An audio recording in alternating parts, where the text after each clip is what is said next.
the two of them? Okay. And are they on this last one? Yes, if you put some revisions to the agenda. Can I write it here? You have done that, I think.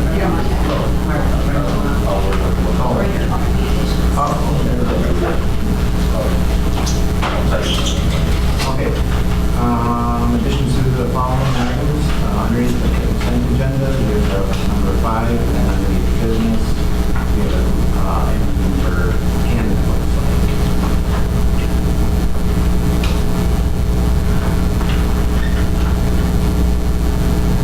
Make a motion to approve the agenda.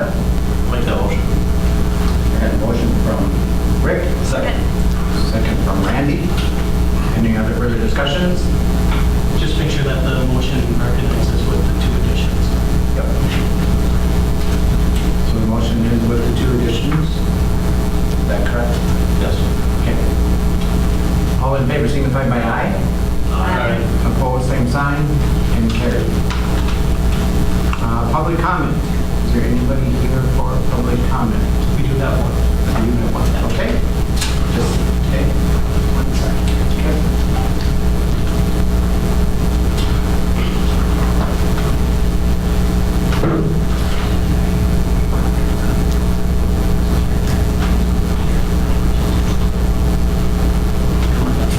All right.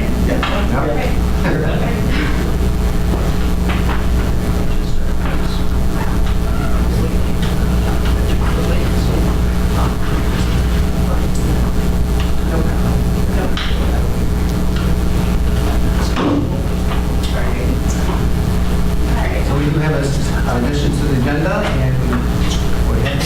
Yes, my name's Jenny Esparza. I have a few kids in the school district here. Yeah, I just wanted to bring forward my concerns with some email issues that I had received in the past from the school, specifically with Lori Flores' name on them. Just concerned about that confidentiality and just professionalism that comes from the emails that her name was on. I've also had some other instances in the past where I feel like things kind of, roles were crossed or stepped out of bounds with what the role of somebody in the school is to do. So I just wanted to come forward and let you know that there's concern from a member of the community and a parent of students. Honestly, I'll just be frank with her ability in the position that she holds. That's all. Okay. And then usually with public, comments to us, we always redirect it to the superintendent, and then he will be addressing it with the people in concern, and then go from there. So, Sounds great. all right, but I really appreciate you coming and sharing us with that. Okay. Okay, Thank you. Jenny, and then I will be back in touch with you as well. Sounds good. Okay. All right, consent agenda. Underneath the consent agenda, we have an A and B. A is the minutes. B is personnel items. We have a new hire, a couple resignations, actually a couple hires,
from Lou. Second from Randy. Any other further discussions? Hearing none, all in favor signify by aye. Aye. Opposed, same sign, and carried. Communication items. Are we going to go through, which ones are we going to go through? We just have two of them. I just have a couple of very quick items, and then Rick also has one item. So if you don't mind, I'll start. Yes. And pass to Rick. I just have two items for you. I just want the board to be aware of a couple things that are on the burner, so to speak.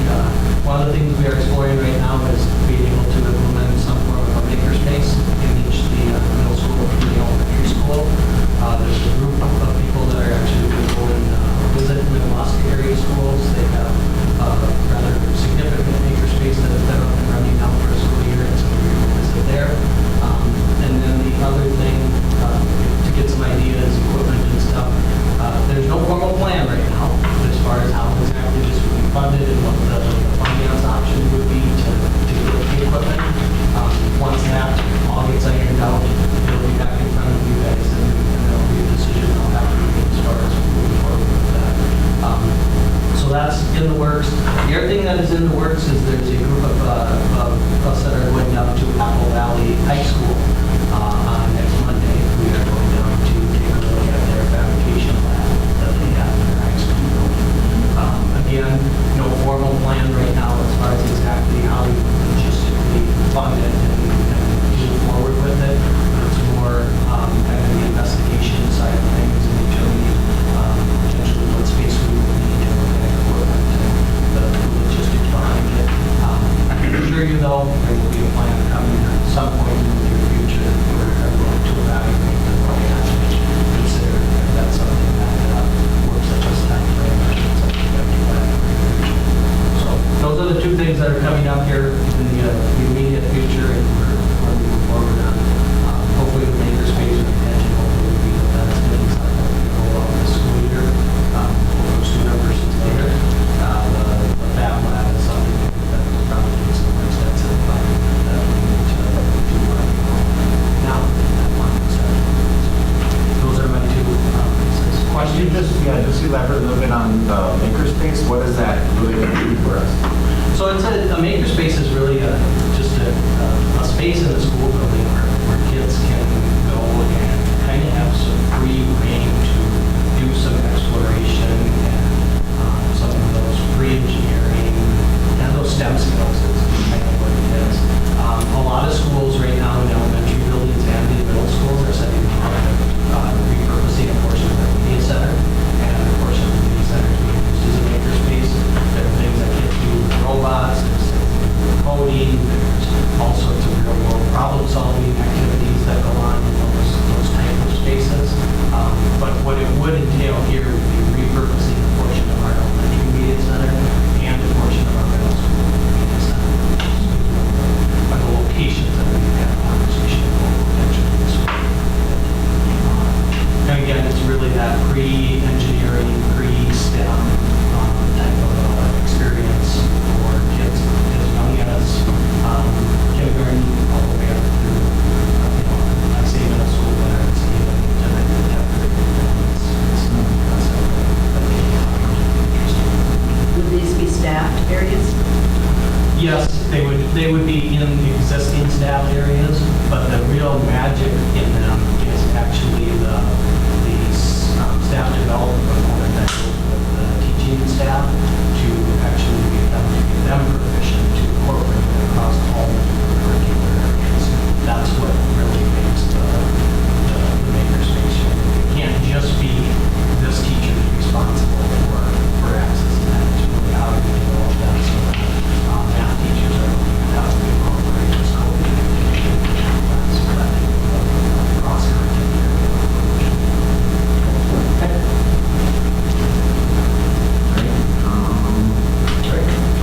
Okay. On August 6th, a week ago Monday, I went to the Minnesota State School Board Association Summer Seminar, which is kind of a mini winter seminar. It's condensed into one day. And I want to thank the school district for allowing me to go.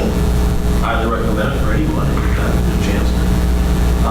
Further education, just kind of a brief overview. The first morning's session, a 2-hour session, was led by Sindra Kampoff, who's founder and director of Center for Sports and Performance Psychology. She's one of the head shrinks of the Vikings, among other things she does.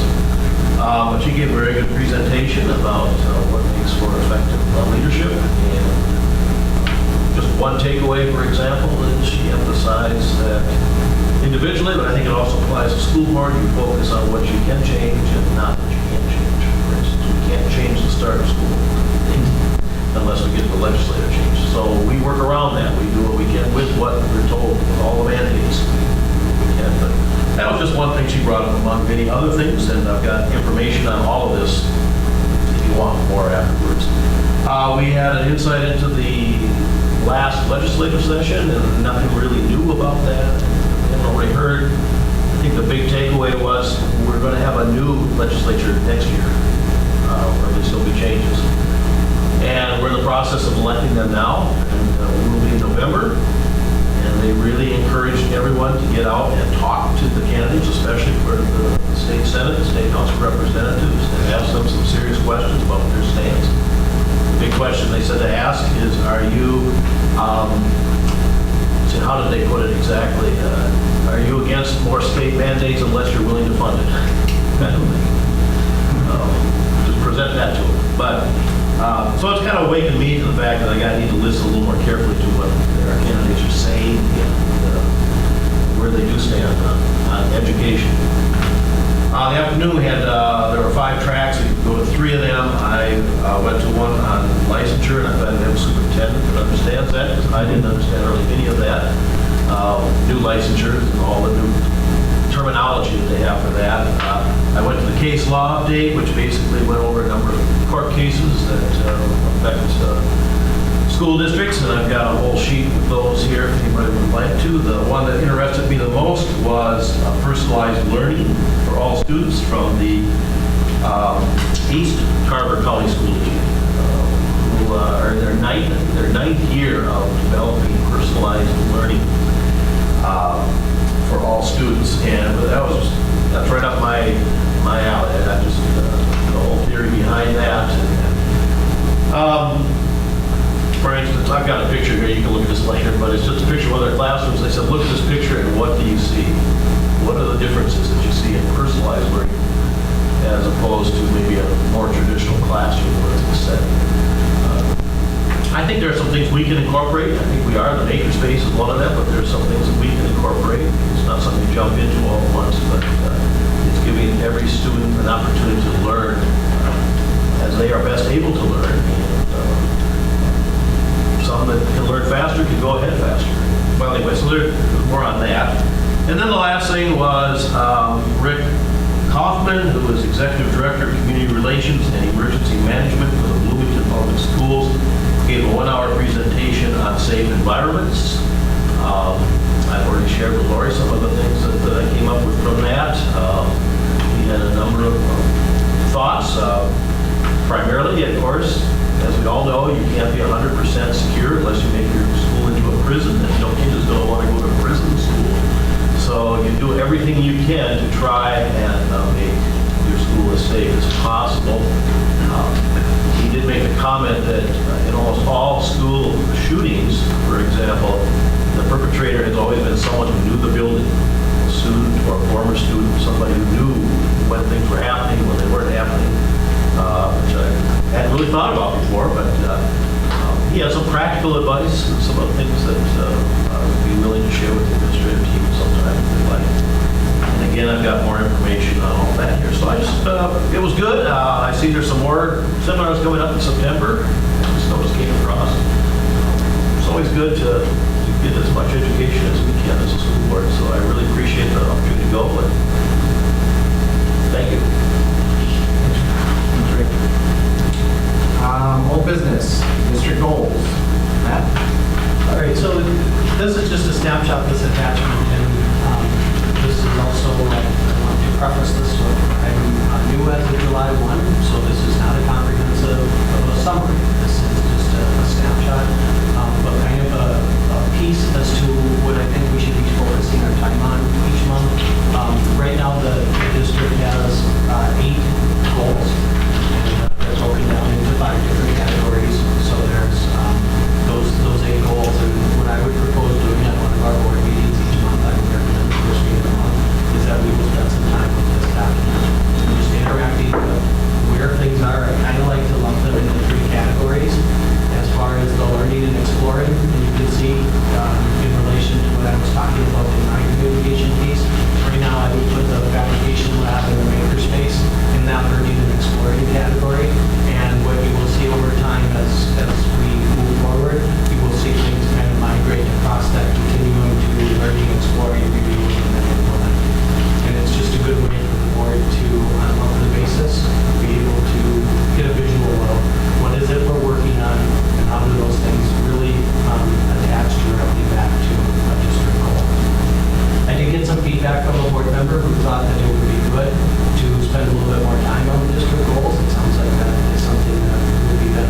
the month, you will see this. You will see that there will be more content added to it. There'll be certain items that will be highlighted each month.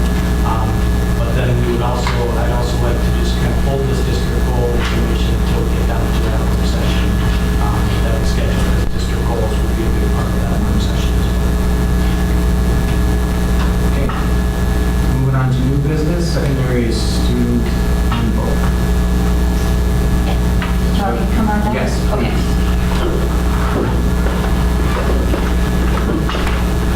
There are two attachments for all of these handbooks. The one that might be the simplest to look at would be the changes. However, the complete handbook and the changes, the summary of the changes are there. You can certainly use whichever one fits your preference.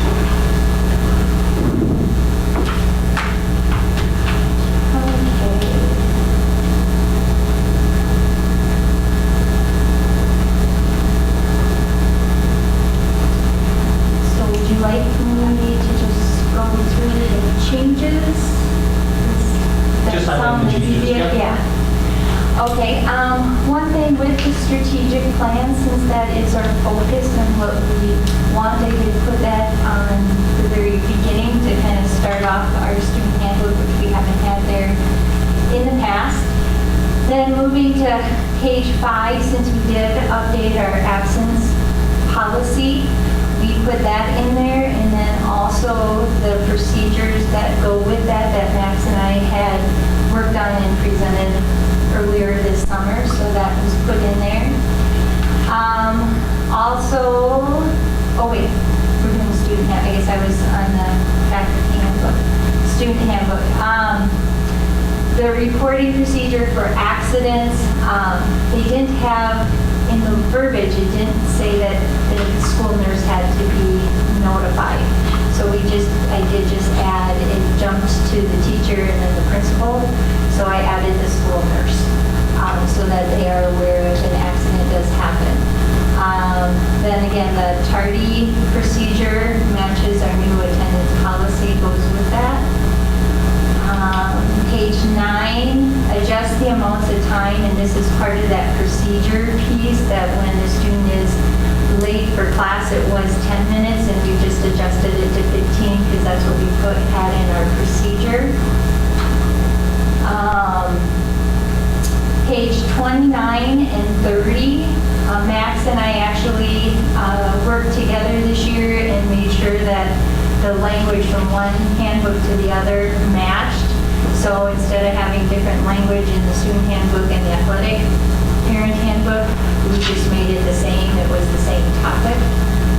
And then we did take out what we had, a short little verbiage as far as our technology devices, and put in a new policy for acceptable use, as well as the media policy that we passed, because that covers the short little bit that we had in there as far as technology devices. So, and it's much easier to put the complete policy in now that we're not committed to a certain number of pages like we have been in the past, because we did have the fortune of the bank paying for our student handbooks. But now they're going out to all the kids electronically since we've gone to one-to-one, so it's much easier to put the whole policy in. So those are the changes for the student handbook. Any questions? Yeah, on the page 8, you had indicated something that with the letter grades and stuff, with absence or tardiness and stuff like that. Is that part of the other policy that we adopted? That was part of the procedures that we adopted. That's part of the procedures. That we adopted. Okay. So, and that's a newer, actually, it puts more decision onto the faculty member, because it said that they may instead of this will happen. So it allows some conversation and discussion to happen. Because how much can a student be actually reduced in that classroom if, for example, they're tardy more than, well, it says here, opinion of excuse. That's for an excuse of absence, so I get that. Right. So for tardiness, it says 7 cumulative Cumulative yeah. absences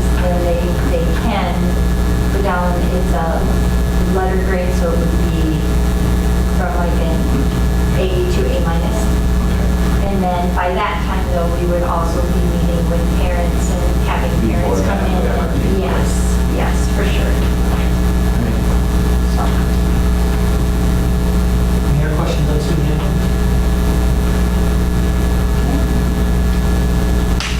would we want to go to the faculty? If they want to approve the student handbook, we can have Lori stay and do the high school faculty. I'll move that we approve this. Okay. So we got a motion from Rick and a second from Heidi. Any other further discussions? Hearing none, all in favor signify by aye. Aye. Opposed, same sign, and carried. So we'll move down to D, which is the faculty handbook. Okay, and this one, again, I added the strategic plan since that we do want to have as a focus throughout the district, and this way, it will come into view more often. Again, we updated the new attendance policy since teachers are very actively involved in that. Page 7, we have eliminated the Dallas position. So as far as copies, that's the teacher's responsibility now. So just to let them know that, because we did have those procedures in there. Then page 8, our advisor time in the past has been, engaging with students, also working with students with grades, checking grades on a weekly basis, kind of being that hub if there are needs for that student or special strategies being used. But we also, in conversation, thought we started the Tech Bites about halfway through last year. Every Wednesday, Garrick or the technology interns did a Tech Bite, and that was very well received. So we wanted to add some more learning to that time as well. So with the hire of our new nurses position, there's going to be what we're going to call like a motivational Monday. Not exactly sure what it's called, and that's what we're thinking.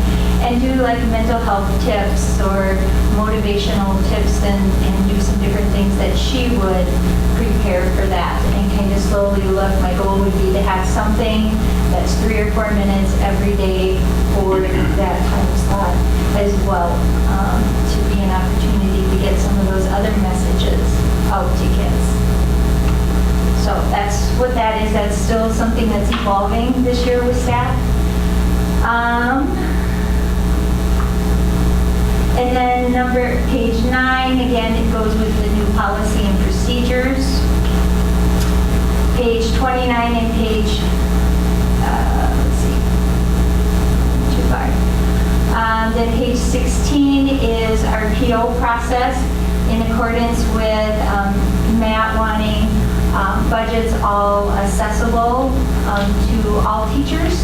Is we are changing our PO process to accommodate that, where it's everybody's spreadsheet for their individual account is now online and shared with the whole staff. So instead of doing the paper copy that we used to do, that they'd have to turn in, for that to be okay, now they'll just go online, fill it out there. So when I get their requisition, I'll just be able to go online, kind of check, on the online versus having the paper before sending it forward.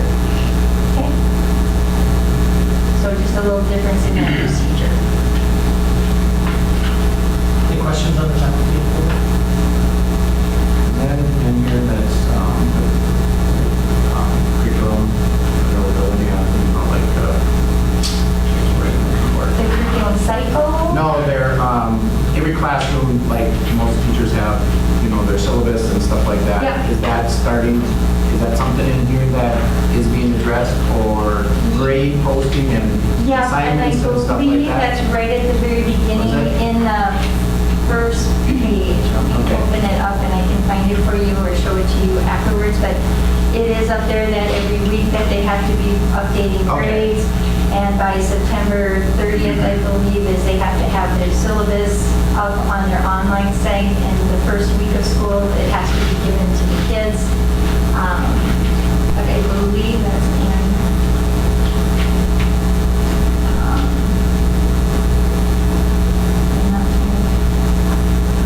the meeting go longer.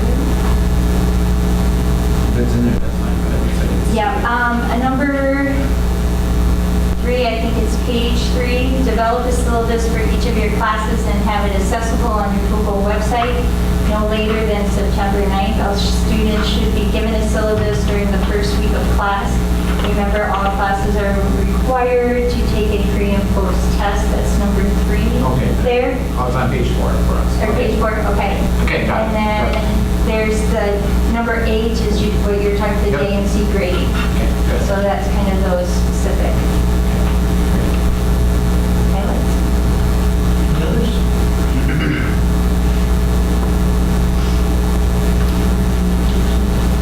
So a motion from Heidi. Second. Second from Rick. Any other further discussions? Hearing none, all in favor signify by aye. Aye. Opposed, same sign, and carried. Elementary school. David, hold on.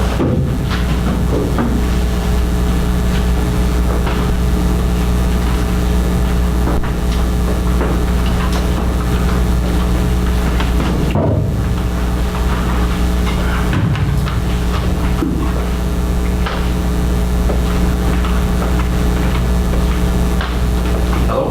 Hello. Last year, we made some pretty significant changes to our handbooks, and so we didn't have a lot this year. But one thing that I wanted to talk about with our student handbook is we have 8 of us went up to Duluth last week and started the PBIS training, which is the Positive Behavioral Intervention System. And so that framework is going to evolve over the next 2 years, and slowly this year it will start to take shape, and we'll be implementing it in small pieces. And so our behavioral expectations and information for parents is going to evolve this year. So as that does, and we need to adjust our handbooks, then I would bring that to you. We're just really excited about the direction that we're going to be going with this. So that is an area that we'll be adjusting as the school year goes on. Otherwise, we really went through our handbooks last year, and we didn't have a lot of significant changes. You have any questions about it? Can you explain PBIS a little more? Yep. It's a framework of expectations, and so we develop. It's designed to change the school climate with positive behaviors, looking at what we expect from students, not rules that say no and don't do this and don't run in the hall. It's a set of expectations that will be used in different areas. So in the training last week, we decided that we want to start to focus on our expectations in the cafeteria, for example. And so we're developing a school-wide slogan type thing. And then the expectations are based on of that, and depending on what area that you're looking at. So we really are working in areas with the cafeteria. We're hoping to move this all the way to the bus. And then we'll be using a system. We'll be tracking all of our student behaviors. We'll be tracking how that affects our academics. And so it'll be based on our needs. And it's just working at creating just positive expectations for our students and how to respect people, and just looking at not having so many rules of you can't do something. And so we just build a framework around that, and it's a research-based intervention system that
12 on something, and so that's just where we decided to start.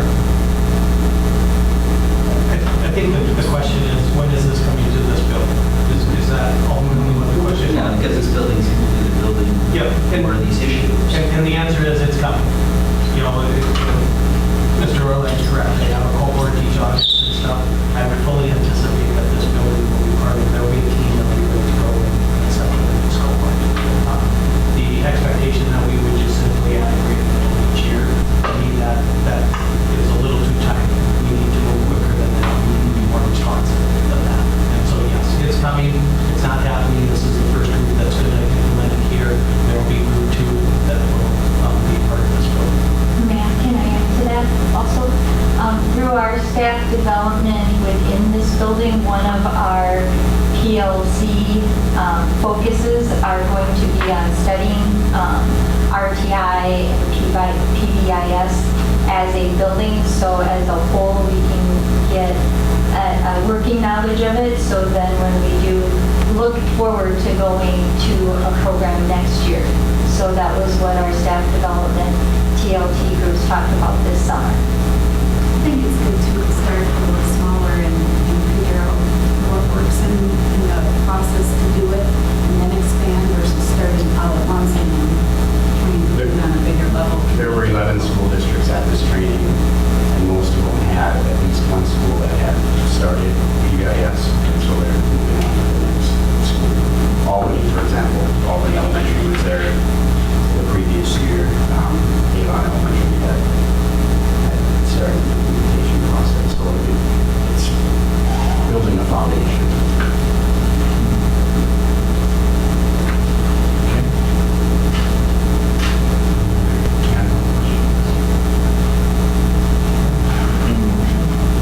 Is there a motion from Lou? Second. Second from Cheryl. Any other further discussion? Hearing none, all in favor signify by aye. Aye. Opposed, same sign, and carried. Elementary faculty handbook. Again, this is minimal changes this year. We added the code of conduct and conflict of interest form that teachers will need to sign off on, and we do that with our new hires also.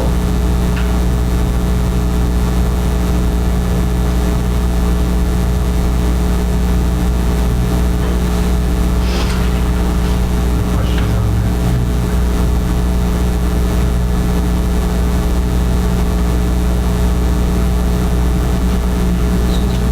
I'll second. Motion from Heidi and a second from Cheryl. Any other further discussions? Hearing none, all in favor signify by aye. Aye. Opposed, same sign, and carried. Our professional handbook. Between that, you? Yep. And this is a district-wide handbook, and this is something that we also worked with our West Central Ed District last year on, and made significant updates and changes to it last year. So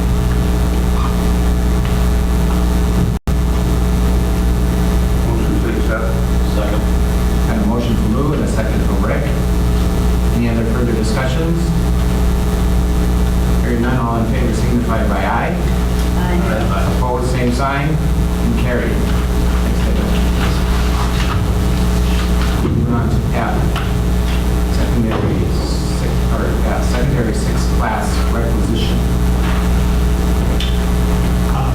These are the 6 class requests for 18-19. I'm hopeful that this is what it is. I know that in the past there have been some other requests that have come in the semester change. My hope right now is that this would stay.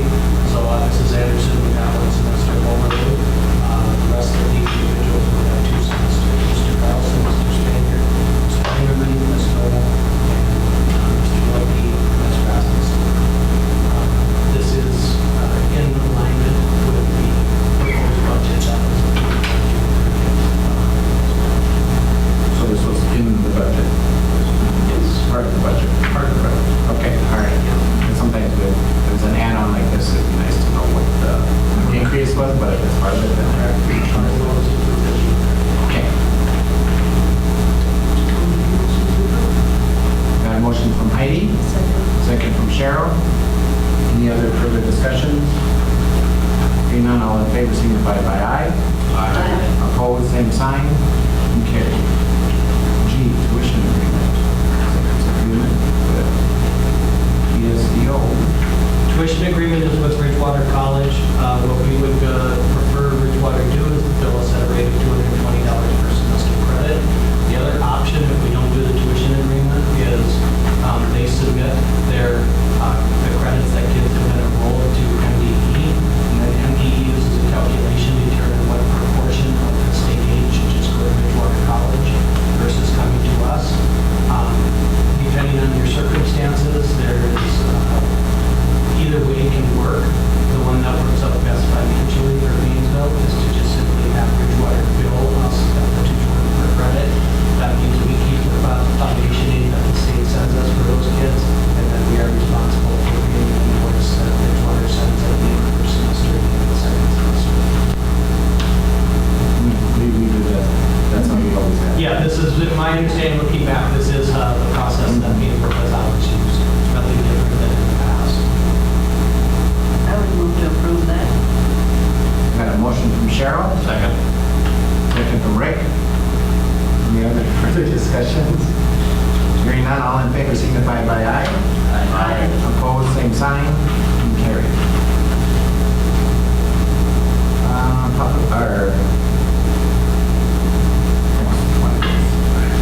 Transportation service agreement.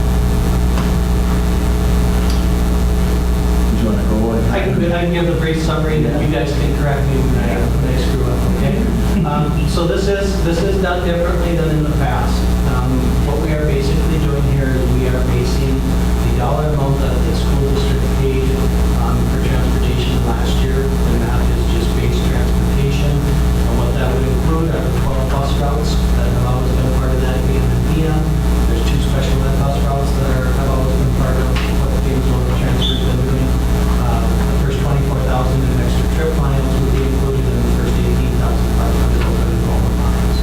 So rather than having a bunch of different fee schedules as to figuring out how much was billed for this route or that route, it would be a base payment of $765,000, and then all of those services would be provided.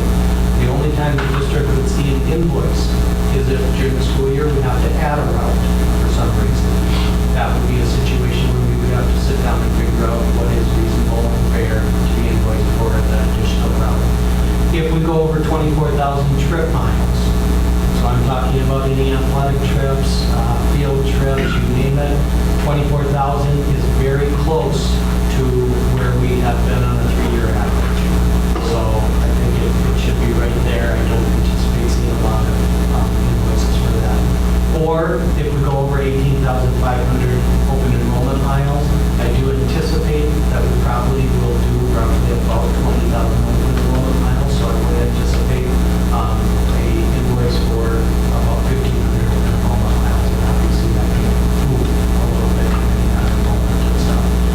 So rather than going and using different formulas for each different service and then getting a monthly invoice for the services that we use that month, we're going to include all services and pay on a flat fee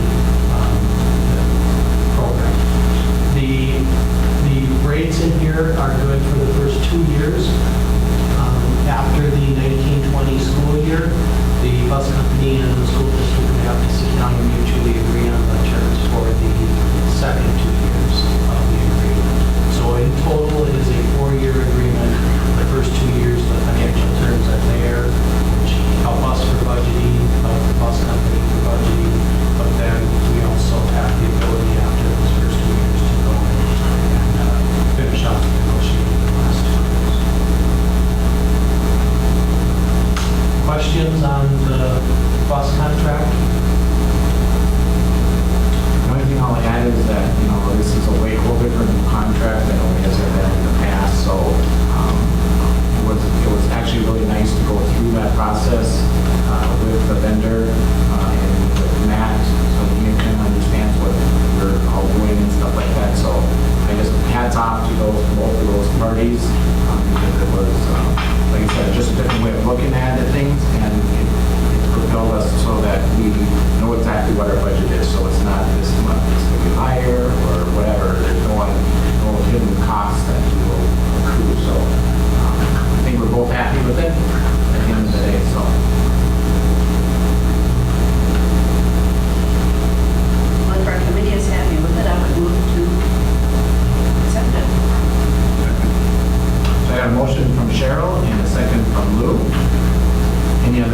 discussions? Hearing none, all in favor signify by aye. Opposed, same sign, and carried. I, the certified nursing assistant